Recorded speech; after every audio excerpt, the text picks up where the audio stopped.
क्या आपने कभी सोचा है कि कुछ लोग हमेशा पैसों की कमी से जूझते रहते हैं, जबकि कुछ लोग बिना ज्यादा कमाए भी अमीर बन जाते हैं? आज हम बात करेंगे एक ऐसी किताब की जो लगभग 100 साल पुरानी है, लेकिन इसके पैसे से जुड़े नियम आज भी उतने ही सच्चे और काम करने वाले हैं। इस किताब का नाम है the richest man in Babylon. ये किताब हमें सिखाती है पैसा कैसे बचाया जाए, पैसा कैसे बढ़ाया जाए और पैसा कैसे सुरक्षित रखा जाए। बेबीलोन की कहानियों के जरिए लेखक हमें सिखाते हैं धन कमाने की टाइमलेस विजडम। तो आइए शुरुआत करते हैं पहले अध्याय से। Book chapter 1, the man who desired gold. Babylon शहर में दो अच्छे मित्र रहते थे। बंसीर, जो एक कुशल रथ बनाने वाला था, और कोबी, जो एक संगीतकार था। दोनों मेहनती थे, दोनों ईमानदार थे, लेकिन फिर भी दोनों गरीब थे। एक दिन बंसीर ने दुखी होकर कहा, हम दिन रात मेहनत करते हैं, फिर भी हमारे पास बचत क्यों नहीं है? हम अमीर लोगों की तरह आराम से क्यों नहीं जी सकते? यही सवाल कोबी के मन में भी था। दोनों को समझ नहीं आ रहा था कि मेहनत के बावजूद पैसा क्यों नहीं टिकता। तभी उन्हें याद आया बेबीलोन का सबसे अमीर व्यक्ति, अरकाद। उन्होंने सोचा, अगर अरकाद कभी हमारी तरह गरीब था और आज इतना अमीर है, तो वही हमें सही रास्ता बता सकता है। इस अध्याय का संदेश बहुत स्पष्ट है। अमीर बनने की इच्छा होना गलत नहीं है। गरीबी कोई पुण्य नहीं है। जब तक इंसान के अंदर धन कमाने की तीव्र इच्छा नहीं होगी, वो कभी सही दिशा में कदम नहीं उठाएगा। चैप्टर 1 का मूल संदेश। अमीरी की शुरुआत होती है, मैं अमीर बनना चाहता हूं, इस स्पष्ट निर्णय से। Book chapter 2, the richest man in Babylon. Babylon का सबसे अमीर व्यक्ति। बंसीर और कोबी आखिरकार अरकाद के पास पहुंचते हैं। वे उससे पूछते हैं, तुम हमसे अलग कैसे हो गए? हम भी मेहनत करते हैं, लेकिन तुम अमीर कैसे बन गए? अरकाद मुस्कुराकर जवाब देता है। वो बताता है कि एक समय वो भी गरीब था, उसके पास भी पैसे नहीं थे, लेकिन उसने एक दिन अपने गुरु से एक बात सीखी कि जो आदमी अपनी कमाई का एक हिस्सा अपने लिए नहीं बचाता, वो कभी अमीर नहीं बन सकता। अरकाद ने उसी दिन से एक नियम बना लिया, जो भी कमाऊंगा उसका कम से कम एक हिस्सा पहले खुद को दूंगा, यानी कमाई होते ही कम से कम 10% बचत। धीरे धीरे वही बचत निवेश बनी और निवेश ने उसे अमीर बना दिया। अरकाद साफ कहता है, ज्यादा कमाना अमीरी की गारंटी नहीं है, सही आदतें अमीरी की गारंटी है। चैप्टर 2 का मूल संदेश। अमीर लोग पहले बचाते हैं, फिर खर्च करते हैं। गरीब लोग पहले खर्च करते हैं, फिर जो बचे, अगर कुछ बचे। Book chapter 3, 7 cures for a lean purse. खाली जेब को भरने के 7 उपाय। इस अध्याय में अरकाद बेबीलोन के लोगों को पैसे के 7 सबसे महत्वपूर्ण नियम सिखाता है। नियम 1, अपनी कमाई का एक हिस्सा बचाओ, कम से कम 10%, बिना किसी बहाने के।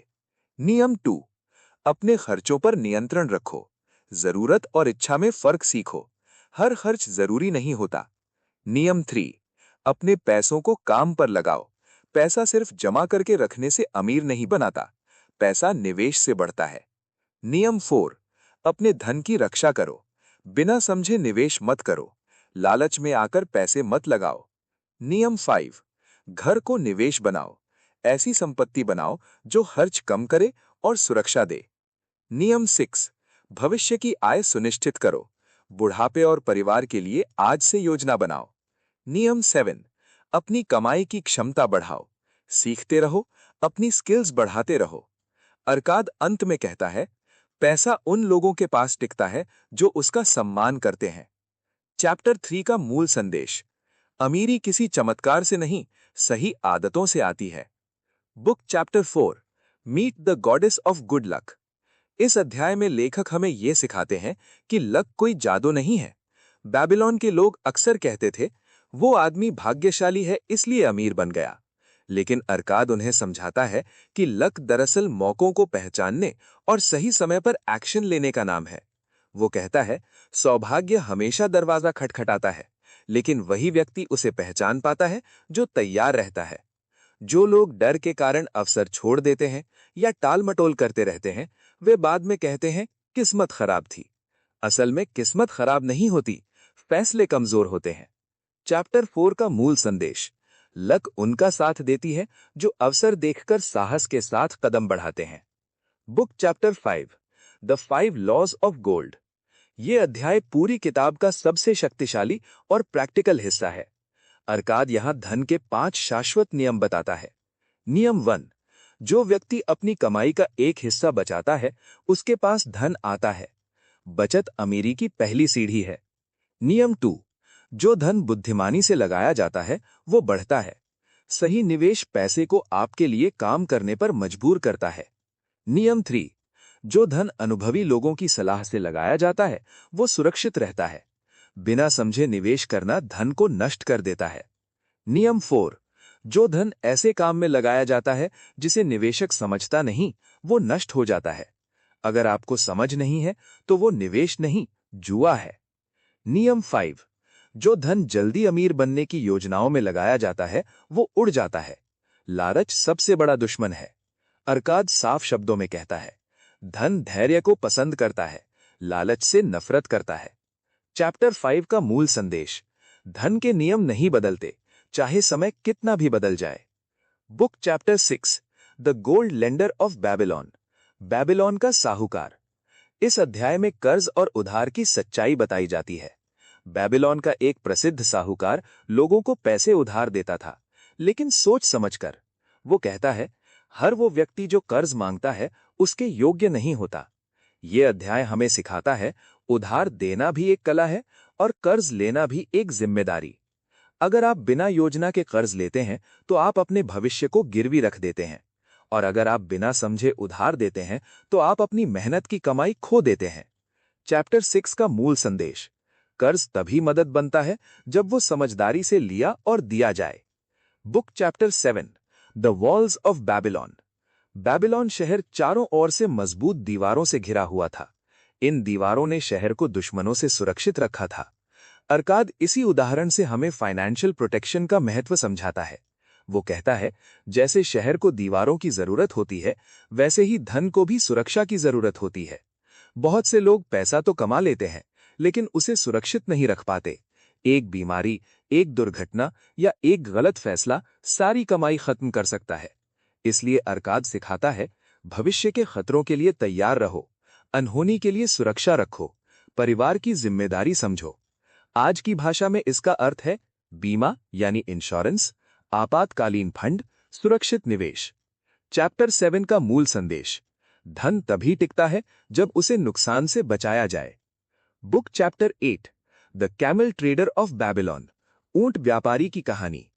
इस अध्याय में एक युवा व्यक्ति की कहानी है जो बिना सोचे समझे फैसले करता है और अपनी सारी कमाई खो देता है। वो व्यक्ति अनुभवहीन था, जल्दी अमीर बनना चाहता था और दूसरों की बातों में आ गया। नतीजा ये हुआ कि उसका पैसा गलत सौदों में चला गया। लेकिन ये कहानी यहीं खत्म नहीं होती। वो व्यक्ति अपनी गलती स्वीकार करता है, सीखता है और धीरे धीरे अनुभव के साथ सफल व्यापारी बन जाता है। लेखक यहां एक बहुत महत्वपूर्ण बात कहते हैं, गलतियां असफलता नहीं होती अगर उनसे सीख ली जाए। चैप्टर 8 का मूल संदेश। अनुभव सबसे महंगा शिक्षक है, लेकिन वही सबसे सच्चा भी है। Book chapter 9 the clay tablets from Babylon.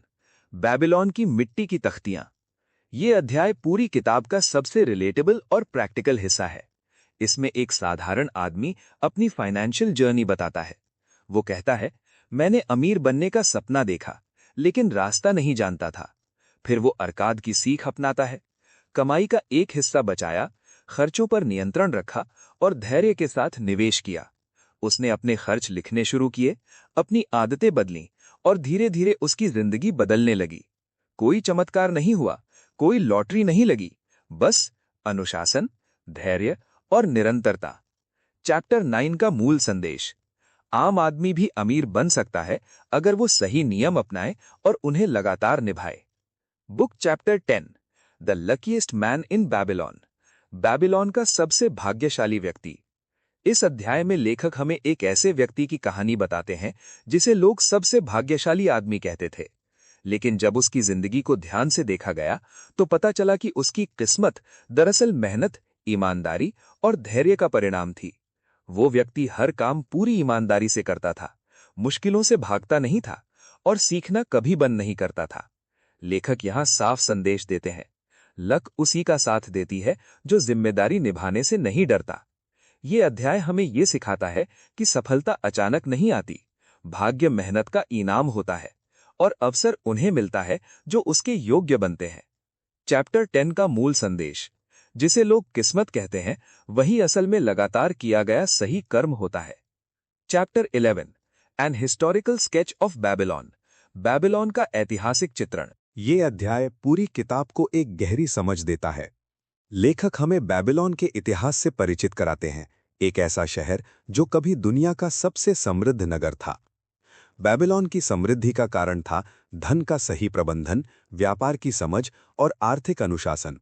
लेकिन जब लोगों ने लालच को बढ़ावा दिया, नियमों को नजरअंदाज किया और धन की बुद्धि को भुला दिया, तो वही बेबीलोन धीरे धीरे पतन की ओर चला गया। लेखक हमें चेतावनी देते हैं कि जो सभ्यताएं धन के नियम भूल जाती हैं, वे इतिहास बन जाती हैं। की चैप्टर 11 का मूल संदेश, धन की समझ केवल व्यक्ति ही नहीं, सभ्यताओं को भी बनाती और बिगाड़ती है। पूरी किताब का सार और अंतिम संदेश, the richest man in Babylon सिर्फ पैसे की किताब नहीं है, ये सोच बदलने वाली किताब है। इस किताब की सबसे बड़ी सीखें हैं। अमीरी की शुरुआत बचत से होती है। पैसा तभी बढ़ता है जब उसे बुद्धिमानी से लगाया जाए। जोखिम से बचाव जरूरी है। लालच सबसे बड़ा दुश्मन है और सबसे जरूरी अनुशासन और धैर्य। ये किताब हमें ये नहीं सिखाती कि एक दिन में अमीर कैसे बने, बल्कि ये सिखाती है कि जिंदगी भर गरीबी से कैसे बाहर रहें। धन उनका मित्र बनता है जो उसका सम्मान करते हैं। अगर आज आप सोच रहे हैं कि मेरे पास कम कमाई है, मेरे पास ज्यादा मौके नहीं है, तो याद रखिए, बेबीलोन के आम लोग भी यहीं से शुरू हुए थे। आज से ही बचत शुरू कीजिए, खर्चों को समझिए और अपने भविष्य के लिए एक छोटा लेकिन मजबूत कदम उठाइए, क्योंकि अमीरी कोई सपना नहीं, एक सीखी जाने वाली कला है।